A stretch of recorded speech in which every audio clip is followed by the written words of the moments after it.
Hello guys, Lakay here and I'm with Kimi, Lakay and Kimi channel.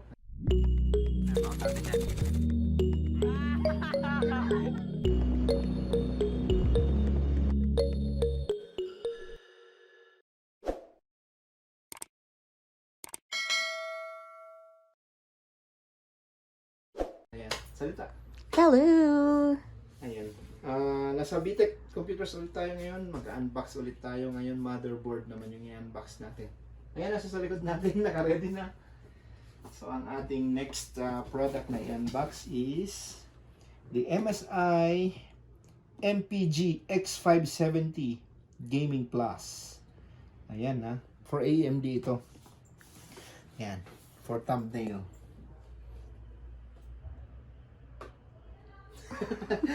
Ayan, okay. So, lapit tayo. Pakita natin. So, X570 socket AM4 PCIe Gen 4.0 ready. Okay.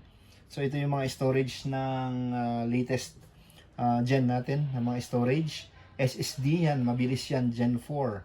So, sabi niya, Ryzen 5000 desktop ready. So, pwede dyan yung mga ganito. 5700, yan. 5700X, 5800XD, ay, 5800X 3D, mga ganyan. Ryzen 5 5600 pwede. 5000 series, 3000 ready rin siya. 3000 desktops, yung mga 3600.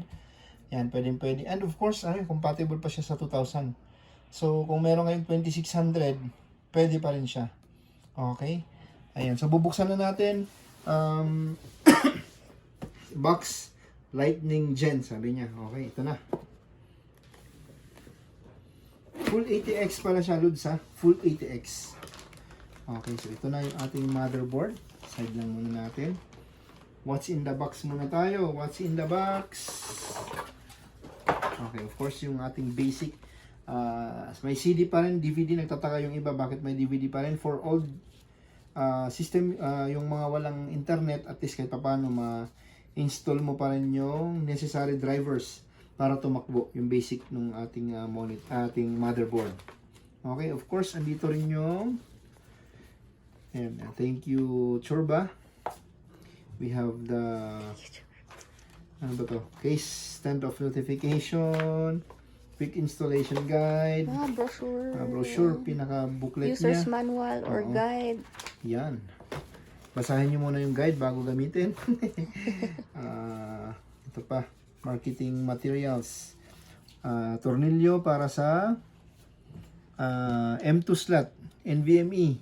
Yan, so meron yan kasama. We have 2 SATA cables. Ito ang ganda nito, heatsink para sa ating M2. Okay, so mamaya ipakita natin yan. Ganda ng itsura, men. Yan, oh. Sa mga tornilyo niya. And of course, the back plate. Okay, so here comes the actual motherboard. Yan. Yan. So, itatapon natin siya sa karton niya para at least less static dito. Okay.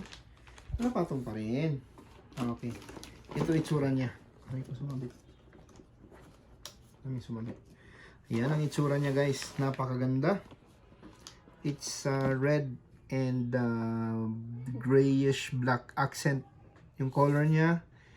4 slots, DDR4 RAMs. Ayan, meron siya 0 frozer, may fan siya, sabi niya. Ayan, fans not spinning, don't worry. Fans are spinning in low load. Yan, iikot lang yan pagka high load na.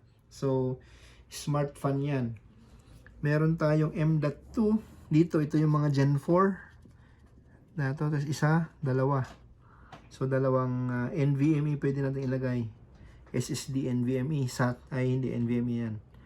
Tapos audio the usual. Okay. And the usual, most likely may ilaw to sa gilid. Ito lang yung heatsink nya. Medyo ano siya, medyo basic design, pero ito ang nagpadala sa kanya. Maganda may ganyan. Okay, we have here the 4 plus 8 pin naman. Okay, Yun lang. Sa side naman, ayan, HDMI. Of course, most likely yung mga gagamit nito, hindi mag-integrated. Siyempre, mag-ano yan, mag-video card. External. May BIOS reset siya. So, di natin gagalawin. Okay, ayan na. Yan, so ilayo mo konti para makita yung buong view. Lapit. Yan. Yan na yung ating MSI MPG X570 Gaming Plus. Alright.